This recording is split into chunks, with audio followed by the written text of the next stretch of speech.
कि हमारी पहली लाइन कंप्लीट हो गई है।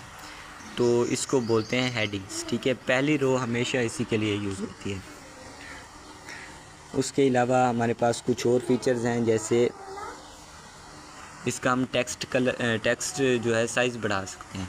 वो है यहाँ से हम इस पर क्लिक करते हैं, फिर आपको फंक्शन दिखाते हैं। ठीक है, तो इसका टेक्स्ट फॉर्मेट जो है वो एरियल है। आप इसके टेक्स्ट को कुछ और तरीके से भी लिख सकते हैं, जैसे ये है तो इससे इसका स्टाइल चेंज हो रहा है। ठीक है, तो ये होता है स्टाइल की। तो हम पहला एरियल ही रखते हैं। ठीक है, आप अपने हिसाब से कोई भी लगा सकते हैं, जैसे ये है तो मैं आपको समझाने के लिए वैसे पहले वाले रख देता हूँ जो हमारा डिफ़ॉल्ट होता है शीट। ये होता है शीट में जो लिखा हुआ है ना, उसके एक बॉक्स में। ये हमेशा ये जो फंक्शन है ये बॉक्स के लिए काम करता है, और आप पूरी रो के लिए भी, पूरे कॉलम के लिए भी रख सकते हैं। तो इससे मैं इसका साइज़ बढ़ा सकता हूँ। जैसे मैंने 11 पे किया तो थोड़ा बढ़ गया, 12 पे किया और बढ़ गया, 14 पे, फिर 18 पे। ठीक है, तो मैं यहाँ पे 11 पे रख देता हूँ। ठीक है, यहाँ से ओके करेंगे, और यहाँ पे अंडरलाइन का ऑप्शन है, ये यू वाला। इससे जो आपका टेक्स्ट है ना वो अंडरलाइन हो जाएगा, उसके नीचे लाइन आ जाएगी। ठीक है, तो हम इसको यूज़ नहीं करते। उसके बाद ये पैडिंग का ऑप्शन है, यानी कि थोड़ा सा आपका टेक्स्ट मुड़ जाता है। इससे आपका टेक्स्ट थोड़ा सा मुड़ जाता है। ये देखिए, उसके अलावा ये टेक्स्ट कलर है, ये हमारा फिल कलर है, आप यहाँ से भी चेंज कर सकते हैं। ठीक है, उसके बाद ये नीचे कुछ और भी ऑप्शन है, यानी कि इस ऑप्शन का मतलब है कि आपका टेक्स्ट सबसे नीचे रहेगा। ठीक है, इसका मतलब है कि आपका टेक्स्ट दरमियान में रहेगा, पूरे बॉक्स के दरमियान में। ठीक है, और इसका मतलब है कि ऊपर वाली जो लाइन है ना बॉक्स की, वहाँ पे रहेगा। तो ये इसका डिफ़ॉल्ट जो होता है वो ये वाला होता है, यानी कि ये नीचे ही रहे ताकि समझने में आसानी हो। तो मैं आपको समझाने के लिए ये वाला अप्लाई करता हूँ। तो ये देखें दरमियान में आ गया टेक्स्ट। ये वाला अप्लाई करूँ तो इसको हम सिलेक्ट करके फिर ये वाला अप्लाई करते हैं, तो ये थोड़ा सा ऊपर हो गया। उसके अलावा आप जो रो है ना, रो का भी चेंज कर सकते हैं साइज़। ये देखें मैंने इसका साइज़ इतना किया तो ये देखें बढ़ गया साइज़। अब आपको सही तरीके से समझ आएगी कि ये ऊपर हो गया, फिर ये दरमियान में किया थी, ये बाकी सारे नीचे हैं। ठीक है, तो पहले इसका रो का साइज़ कम था, इसलिए सही तरह समझ नहीं आ रही थी। तो ये नीचे है तो नीचे हो गया। ठीक है, हम इसका साइज़ वापस उतना कर देते हैं, थोड़ा सा कम था इसमें, यहाँ तक। ये साइज़ इसका बेस्ट है, अगर आप अपने लिहाज से करना चाहें तो वो आप कर सकते हैं। ठीक है, तो अब हम आते हैं अपने मेन काम पे। इसका साइज़ मैं थोड़ा सा कम कर देता हूँ। ठीक, तो आपने अब ये जो ऊपर है ना, ये आपको एक और बेसिक चीज़ है वो भी बता देता हूँ। ये वाला डिब्बा ये बिल्कुल खाली है। ठीक है, अब अगर आप इस पर सिलेक्ट करेंगे, इस पर अब क्लिक करेंगे तो पूरी शीट सिलेक्ट हो जाएगी, सारी रोज़ सारे कॉलम ब्लू हो जाएंगे। ठीक है, तो मतलब पूरी शीट सिलेक्ट हो गई है। तो इधर से आप कॉपी भी कर सकते हैं पूरी शीट को। ठीक है, तो इस तरीके से आप इस शीट को सिलेक्ट कर सकते हैं। उसके अलावा एक और इसका फीचर है टैब्स। ठीक है, ये जो शीट 1 लिखा हुआ है ये शीट का अंदर टैब है। वो हमने जो डेमो शीट बनाई थी उसका नाम डेमो रखा था, तो वो एक स्प्रेड शीट थी। ठीक है, ये इसके अंदर छोटी शीट्स आप इसको बोल सकते हैं, ये इसके टैब्स होते हैं। ठीक है, तो इसका भी मैं आपको बता देता हूँ। ये है शीट 1 का टैब। ठीक है, इसको आप डुप्लिकेट भी कर सकते हैं, रीनेम भी कर सकते हैं। यहाँ पर डिलीट नहीं कर सकते।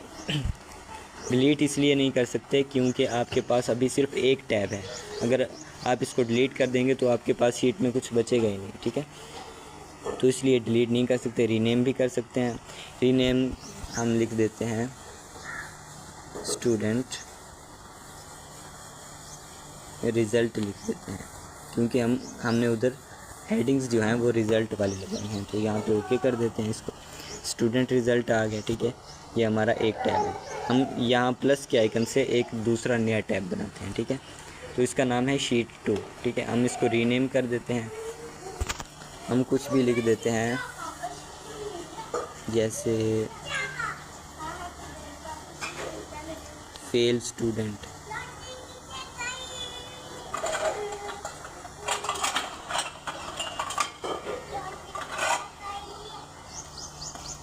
फेल्ड लिखते हैं, ठीक है, जो फेल हो चुके हैं वो फेल्ड स्टूडेंट। अब यहाँ पे हम अब इसको रीनेम भी कर सकते हैं, हाइड भी कर सकते हैं, ठीक है, सब कुछ इसका कर सकते हैं। यहाँ पे ग्रिड लाइंस हैं, तो ये लाइंस ऑन हैं। ये वाली जो लाइंस हैं ये आपको दरमियान में जो दिख रही हैं ये लाइंस ऑन हैं, इसलिए अब आप इसको मूव लेफ़्ट नहीं कर सकते क्योंकि ये सबसे लेफ़्ट में है। ठीक है, इसकी फ्रीज़ रोज़ फ्रीज़ कॉलम, आप इनको फ्रीज़ ना भी करें तो अच्छा होता है, क्योंकि अगर आप फ्रीज़ कर देते हैं तो एक चीज़ आपको हाईलाइट तो हो रही होती है, लेकिन वो जो बाकी चीज़ें हैं उसके पीछे छुप सकती हैं। तो मैं आपको रिकमेंड करूँगा कि ये आप इनको इस्तेमाल ना करें। ठीक है, तो मूव राइट, इसको राइट में ले जाएं। ठीक है, फिर इसको, ये सबसे राइट में है तो इसको लेफ़्ट में ले जाएं। तो ये इसका एक फ़ीचर है। ठीक है, अब मैंने तकरीबन सारे फीचर्स आपको बता दिए हैं। एक और है ये प्लस का आइकन जो लिखा हुआ है यहाँ पे, ये वाला, तो इससे आप अपनी शीट को किसी और के साथ शेयर कर सकते हैं, यानी कि वो भी देख सकता है। जैसे ये स्टूडेंट का रिज़ल्ट है तो आप किसी और टीचर को दे सकते हैं कि वो इसको देखेगा। ठीक है, और इसमें जो गलतियां वो सेट करेगा। तो मैं प्लस के आइकन पे क्लिक करता हूँ, इधर वो मांगेगा आपकी ईमेल। ठीक है, आपने इधर नॉट शेयर्ड लिखा हुआ है ना, आपने इधर एनीवन विद द लिंक कभी भी नहीं करना। ठीक है, आपकी शीट बिल्कुल ऑनलाइन हो जाएगी, किसी के पास भी लिंक होगा तो वो इसको ओपन कर सकेगा। ठीक है, तो अभी ये शीट आपके पास है, तो इधर आप किसी की भी ईमेल लिखकर उसको शेयर कर सकते हैं, उसके पास नोटिफिकेशन आएगा और उसकी शीट्स में यही शीट चली जाएगी और वो इसको देख लेगा। ठीक है, तो ये था शेयर का ऑप्शन। अब मैं यहाँ पे रैंडमली कोई भी नाम लिख देता हूँ, अली,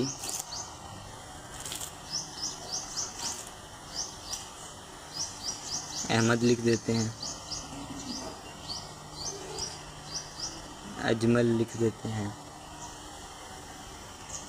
मुजम्मिल,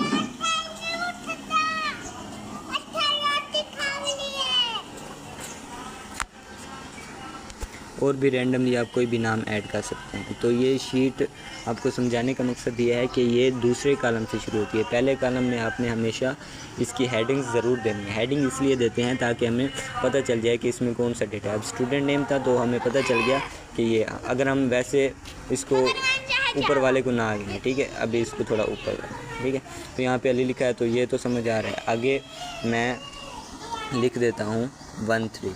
ठीक है, तो यहाँ पे हमें क्या पता चलेगा कि 13 होता क्या है, तो इसलिए हमने ऊपर हेडिंग दी है रोल नंबर की। ठीक है, क्लास में लिख देता हूँ 6। ठीक है, तो हमें अगर हम हेडिंग नहीं देते तो 13 और 6 में फ़र्क नहीं पता चलेगा कि रोल नंबर क्या है और क्लास क्या है। ठीक है, तो वैसे ही आपको समझाने के लिए था, लेकिन ऊपर हेडिंग देना बहुत ज़रूरी है। ठीक है, अब एक और मैं आपको बता दूं कि यहाँ पे आपने अगर डेटा आपका कम है तो आपने यहाँ पे पूरी शीट को सिलेक्ट करके नीचे से अलाइनमेंट को सेंटर कर देना है। ठीक है, सारी शीट सेंटर में आ जाएगी। फिर अगर आपने कोई भी रो या कॉलम, यानी कि मैं इसको स्टूडेंट नेम को लेफ़्ट करना चाहता हूँ तो इधर से अलाइनमेंट लेफ़्ट कर देते हैं। ठीक है, तो इस तरीके से, लेकिन हमारे नाम भी बिल्कुल छोटे थे, अगर आपके बड़े नाम हो तो आप इधर कर सकते हैं, इसको लेफ़्ट कर सकते हैं, लेकिन हमारी अलाइनमेंट सेंटर ही ठीक है। ठीक है, तो टोटल मार्क्स हम लिख देते हैं 600, ऑब्टेन्ड मार्क 500।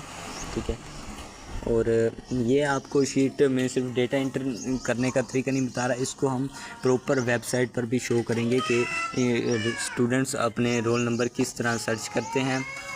रोल नंबर हम यहाँ पे 001 ही लिख देते हैं। ठीक है, तो ये 1 ही आएगा।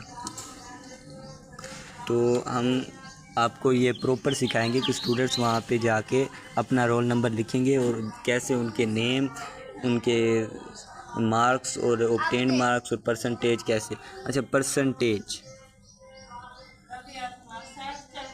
यहाँ पे हम परसेंटेज लिखेंगे। ये अगर आपका ऐसे शो हो जाए तो ये आ गया है, आपको मैं सिखा देता हूँ। अगर ऐसे शो हो जाए तो आपने यहाँ पे क्लिक करना है, क्योंकि ये पहले मैं नंबर्स यूज़ कर रहा था तो इसने डिफ़ॉल्ट नंबर्स वाला ही मुझे दिखा दिया कि आप आसानी से एंटर कर दें।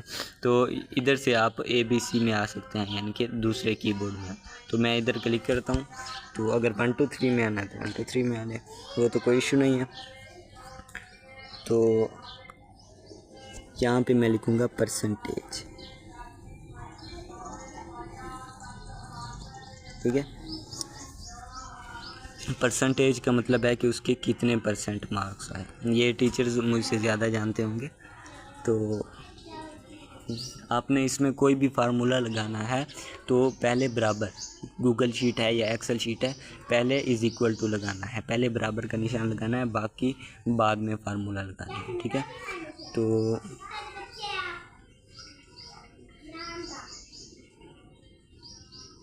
इसका फार्मूला होता है obtain marks over total marks multiply by 100, ठीक है। तो मैं यहाँ पे ऑब्टेन मार्क्स वाले पे क्लिक करता हूँ तो E2 है।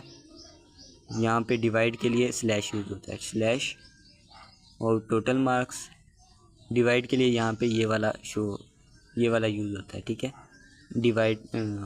मल्टीप्लाई करने के लिए ये वाला यूज़ होता है, डिवाइड के लिए स्लैश यूज़ होता है, ठीक है। मल्टीप्लाई बाय 100 करेंगे तो इसके 83.33 ये परसेंटेज है ये, ठीक है। इसका फार्मूला बेसिकली होता है obtain mark over total mark multiply by 100, ठीक है। तो ये इसकी परसेंटेज आ गई। आप कोई और भी कर सकते हैं। अच्छा, ये हमने किया कैसे, मैं आपको दोबारा बता देता हूँ। मैं इधर क्लिक करूँगा ना, फिर वही शो हो जाएगा। पहले बराबर लगाना है, पहले बराबर, ठीक है। आप वैसे इनके नेम भी लिख सकते हैं, जैसे कि ये E2 है तो मैं यहाँ पे E2 लिख देता हूँ। तो ये देखें वो खुद ब खुद सिलेक्ट हो गया, ठीक है। यहाँ पे हम ये ओवर लगाएंगे, ठीक है। मैं इसको ऐसे थोड़ा सा जूम आउट कर देता हूँ। E2 ओवर D2 आप ऐसे भी लिख सकते हैं। वैसे आप बराबर लगा के किसी को सिलेक्ट करेंगे तो वो वैसे सिलेक्ट हो जाएगा, ठीक है। तो इस तरीके से आप फार्मूला लगा सकते हैं। मैं आपको लगा के भी दिखा देता हूँ। आप सोच रहे होंगे कि उधर वो आया था, कैपिटल में आया था और इधर स्मॉल में आप क्यों लिख रहे हैं। तो E2 ओवर D2 मल्टीप्लाई 100, यहाँ मैं ओके करूँगा तो वही रिज़ल्ट इधर शो हो रहा है, ठीक है। तो इसको मैं इधर से क्लियर कर देता हूँ, ठीक है।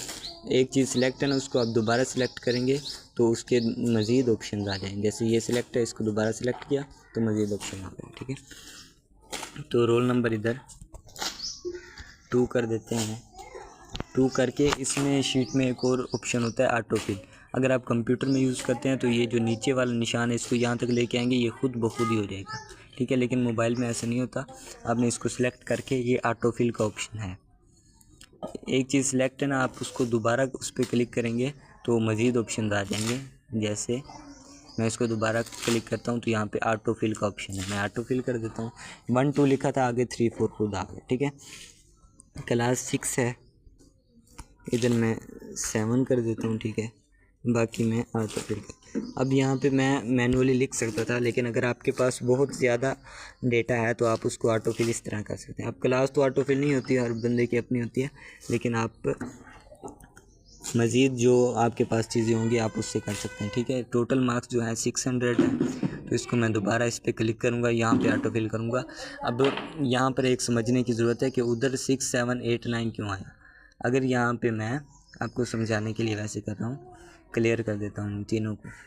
अगर यहाँ पे मैं 700 लिखता हूँ, 700, तो अब मैं करूँगा तो आगे 800 900 आएगा, क्योंकि उसको पता है कि पहले 600 लिखा है फिर 700, वो उसी लिहाज से उसको ऑटो फिल करेगा। तो अगर आपके पास एक ही है तो उसी को कॉपी करके सारा नीचे फिल कर देगा, ऑटो फिल हो गया, ठीक है। और टोटल मार्क्स तो सबके सेम ही होते हैं, तो आप इसको ऑटो फिल कर सकते हैं। अब ऑब्टेन्ड मार्क्स 458 और 570, 600 तो नहीं लगा सकते, यहाँ पे 480 लगा देते हैं, ठीक है। यहाँ पे अब ये जो फार्मूला है हम इसको बार बार नहीं लगा सकते, तो हम इसको ऑटो फिल करेंगे, ठीक है। यहाँ से ऑटो फिल, तो ये देखें ऑटो फिल किया तो वही 1% नहीं आई, बाकी चेंज आई। जैसे इसकी 83% है, ये जो पहले वाला है अली की, फिर अहमद की है 76%, फिर है अजमल की 95 और मुजम्मिल की है 80, ठीक है। तो इस तरीके से आप कर सकते हैं। यहाँ पे हम इसको भी ऑटो फिल कर देते हैं, वही नाम जो है नीचे रिपीट हो रहे हैं, ठीक है। इस तरह आप पूरा डेटा इंटर खुद करेंगे। मैं इसको आपको समझाने के लिए ऑटो फिल कर रहा हूँ कि ये 10 बच्चों का मैं कर लेता हूँ तकरीबन ऑटो फिल, इसको भी ऑटो फिल। नहीं, ये सही तरीके से नहीं हो रहा, तो इसको मैं खुद ही कर लेता हूँ। ये सारा सिलेक्ट करके इसको ऑटो फिल कर देता हूँ, ठीक है। तो ये परसेंटेज वाला तो मसला ही नहीं है, तो हम इसको जो नंबर्स हैं वो सही कर लेते हैं। यहाँ से इसको मैं क्लियर कर लेता हूँ। 580, क्योंकि ये जो ऑटो फिल करता है